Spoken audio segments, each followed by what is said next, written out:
Hello chaps, and very welcome to my little modelling area.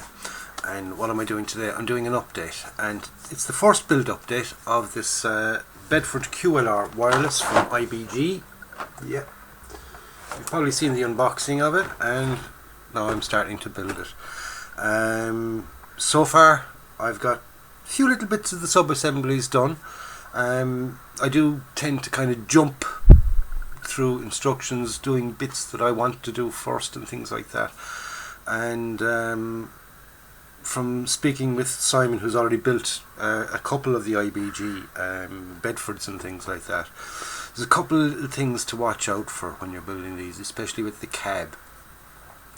You have to make sure that the cab is perfectly square, otherwise things just won't fit properly and stuff. So let's get down to the bench, let's have a look, and I'll show you what I'm talking about, okay?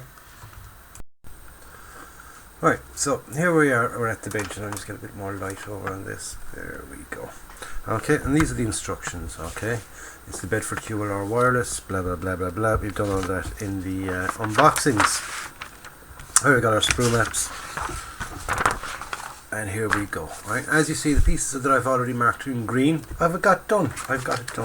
And I use one of these highlighter pens to mark off any bits that I've done. I use green for bits that I've done, and I use sort of a bright orange colour then for bits that I got to go back and do later on.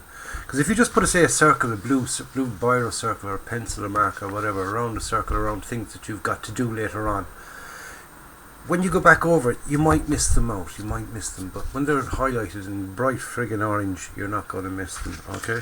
As you will see from the very first step, okay, so just before that so I can get it into view, okay, right, on the very first step, as you see, I've marked here with the bright orange, rounded with the wheels, okay, you got the front wheels, the back wheels, and the spare wheel.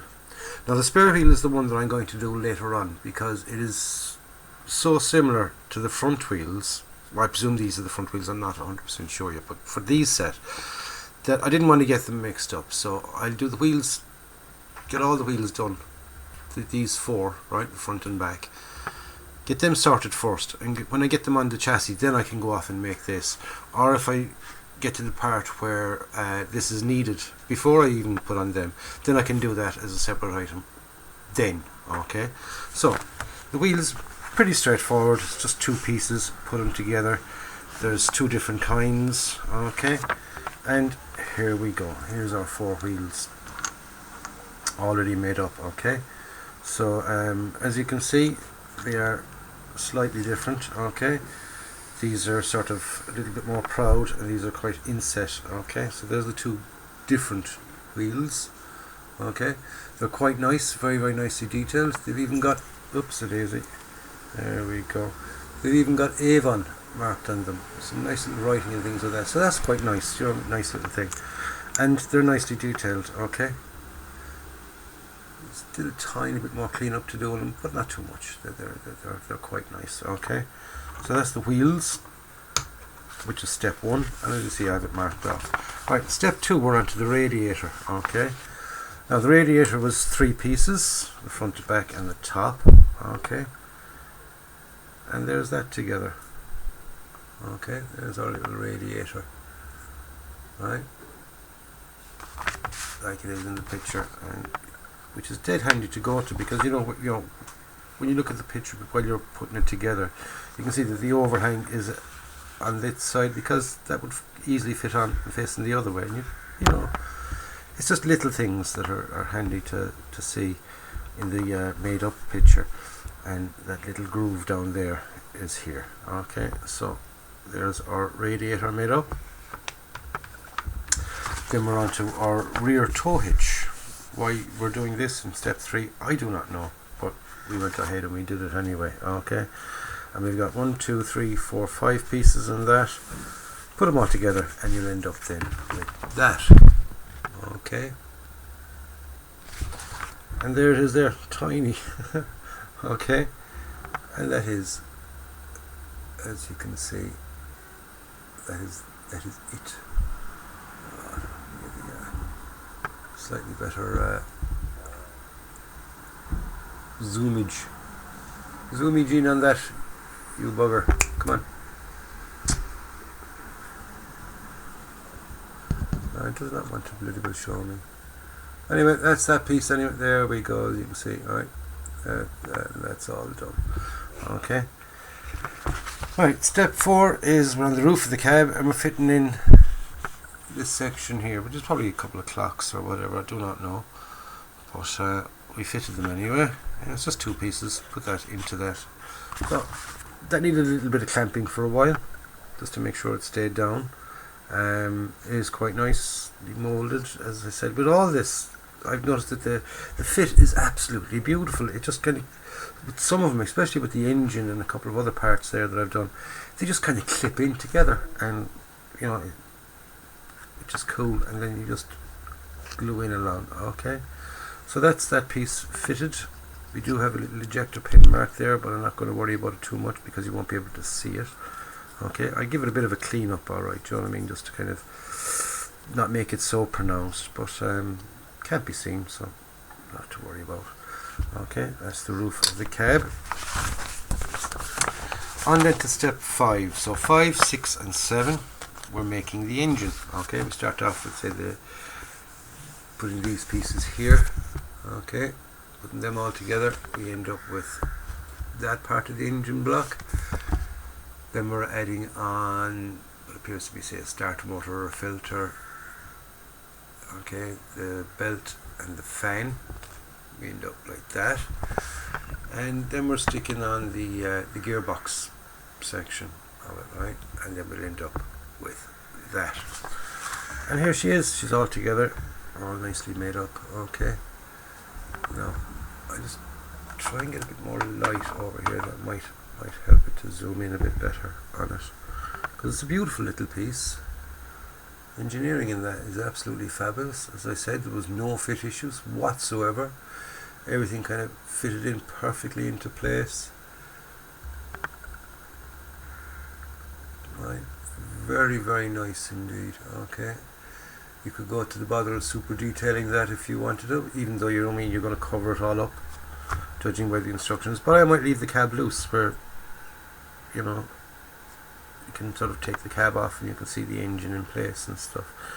So we'll see. It's further down the line. I haven't got to that stage yet. But when it comes to sort of the super detailing, I don't know if I'll do it or not. We'll see. We'll see. We never know. I might sort of get 4 really, or 6 really, really thin pieces and put, you know, leads and the spark plugs down to the distributor, wherever it is. I'm sure it's there somewhere. You know, like I said, I haven't decided yet. I don't know if my skill level will be up to it.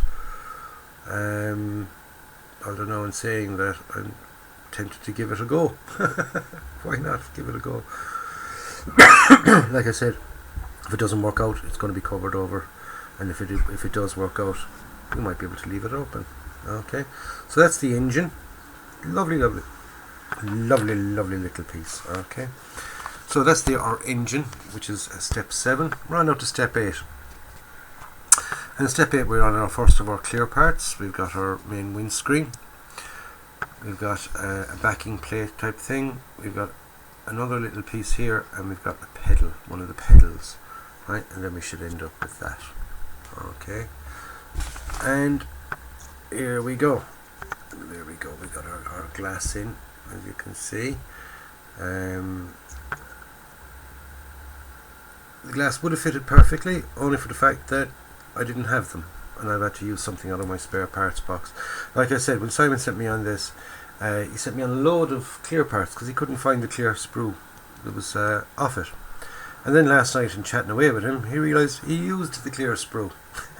He used the 2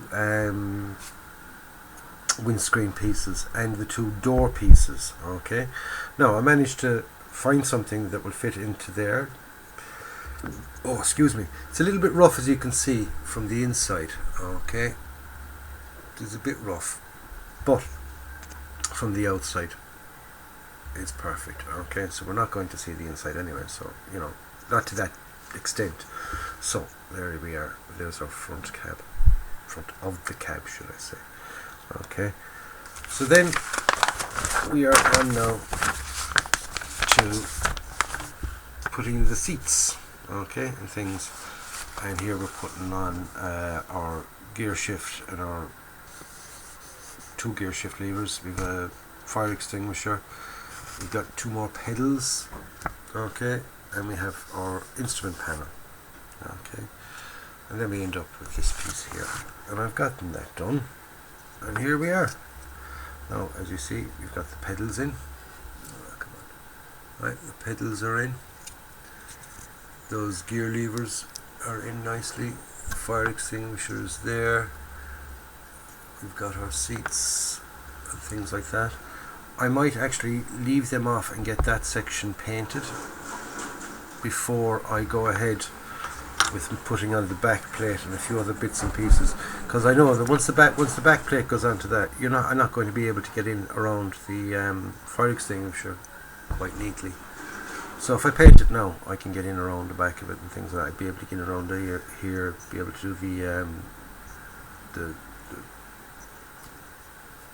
poles of the gear shifts, and do a little bit of work here with the clocks and things, okay, the dash. So like I said, I might paint that as a separate item. We'll see. Okay, next to do, because I haven't got that far yet, is we got to put on the back the mud guards, the doors. Like I said, I don't have the glass for them, but I'm after coming up with a fabulous little solution that I'm going to use for them, and that is this stuff here. Okay, what is it? It's a sheet of clear acrylic, and it's got backing on it to protect it, but it's as you see from that, it is perfectly clear. Okay, so take away the front and back backing, and there you go. It is super clear. Right, so I'm going to use that. So what I'm going to do is I'm going to make a little template and cut the 2 driver and passenger door glass, make them out of that. So I'll be doing that this evening. Then we're putting in our steering wheel and things. And like I said, I probably more than likely want to get the internals painted before I go putting all that together, because it'd be horrible trying to get do all that as a closed box. Trying to get the inside of that painted when that's all sealed up, it's an impossibility. So it's a case of it'll have to be painted in separates. So I decided to kind of skip on that a bit, right? So we'll work now, when we'll work on move up to step 16, and I'm going to work on the chassis, the main sort of chassis underneath of it. The reason I'm doing all this first, before I say do the dio, I'm doing a dio for this as well, from the the diorama in a box thing.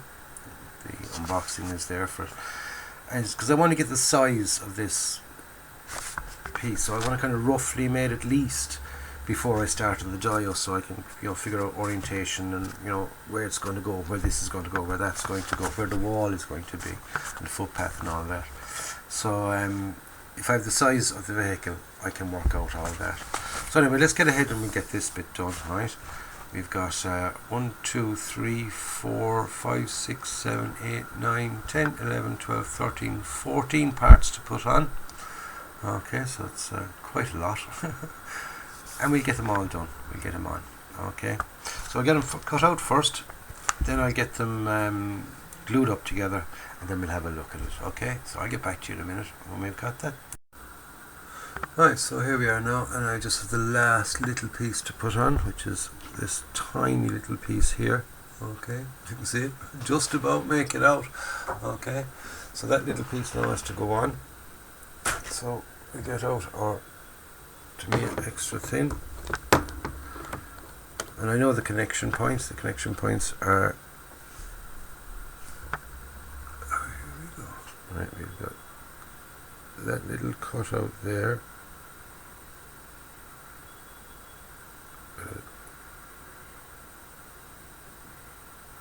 Second piece glue, second part of it glues in there.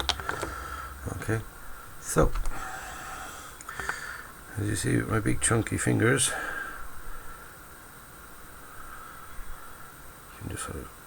it into place. And I use the tweezers then for kind of manhandling it around.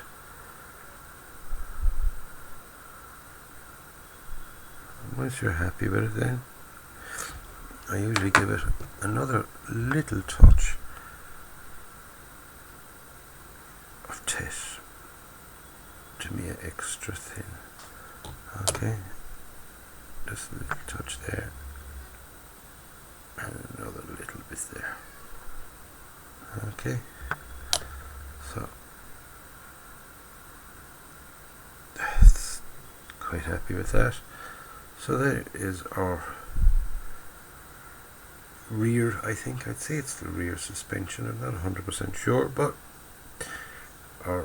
one of our axles anyway, be it front axle or rear axle, but I do think it's the rear axle. And you've got the connector there for the drive shaft on it. Okay, so there we go. That's a piece now. That's quite fragile, so we leave that up to set for the glue to all kind of harden up. Right, so next now we're on to then step 17. I mean, it's basically another one of them, another one of these, but not as complicated. There's not as many parts in it. Okay, alright, so we end up with that. So I'm going to leave this video at that. I'm going to get stuck in and, you know, carry on and get some more done, and I'll get back to you then with the update 2. And update 2 will carry on from this point. And I've hoped by step 2, right, see, we'll be using the spare wheel here. So by step 2 I should hope to have this little spare wheel and fuel tank system done, the chassis itself put together, okay, the main sort of ladder structure. We'll get all that done. We'll get on the axles onto the leaf springs, put in the drive shaft, and then all those little other fiddly bits and pieces, suspension and all that, and things I don't really know exactly what they are. We'll get up as far as step 23 the next one. Hopefully. I always love using the word hopefully, because you never know what'll happen. So I'm going to leave it at this, lads. I'll catch you in the next one. Stay safe in the meantime. Enjoy your modelling. I hope it's all going well for you. Any problems that you're having, we have a fabulous community here. You can ask me or any one of the YouTube modelers, and they'll gladly help you out if you have any little problem that you're trying to figure out or whatever. Because that's why I do this channel, to show people that you don't have to be a super professional to do it. When I started off my channel there 2 years ago, it was a case of I was only just after getting back into modelling from when I was a kid. So I kind of talk about learning curve. You're learning everything, and it's you're constantly learning, which is brilliant. I love it. I love the fact that you're learning something new, some new little technique, some ways of getting things better, and everything starts to improve. Then the painting improves, your construction improves, all the other little things like that. And when you look back at stuff you've done, say a couple of months ago and things like that, you can see the progression, and that's what I like. I like seeing progression, and I also do it just to sort of to show people that you don't have to go off and spend a fortune either on expensive aftermarket, having the full range of paints. Because if you've noticed, I use kind of only a small sort of basic set of paints. I don't go off and buy the full range of greens to get the right shade of green, because with when a vehicle comes out of the factory, they all come out of the factory the exact same colour, say olive drab, perfect olive drab. After a couple of months, depends on what the trucks are being used for, because you might have one truck that broke down the first day, so it's been inside in the garage for 6 months. That's still perfect, isn't it? Absolutely perfect paint wise. And then you get the other one that's been used for dragging supplies left, right and centre. It's out in the hot weather, it's in the cold weather, and the paint kind of deteriorates a bit. And you put those trucks side by side and say both those are the exact same colour. They're not. They're slightly different. So that's why I use just the one colour, and I can darken it or lighten it as needed. So that's it, lads. Like I said, I'll catch you on the next one. Don't forget to stay tuned to the channel for more updates. Don't forget to like and subscribe. Subscribe to the channel if you've not already subscribed, and if you have subscribed, thank you very much. I do appreciate it. In the meantime, go out and buy yourself a kit, build it and enjoy it. This is John signing off.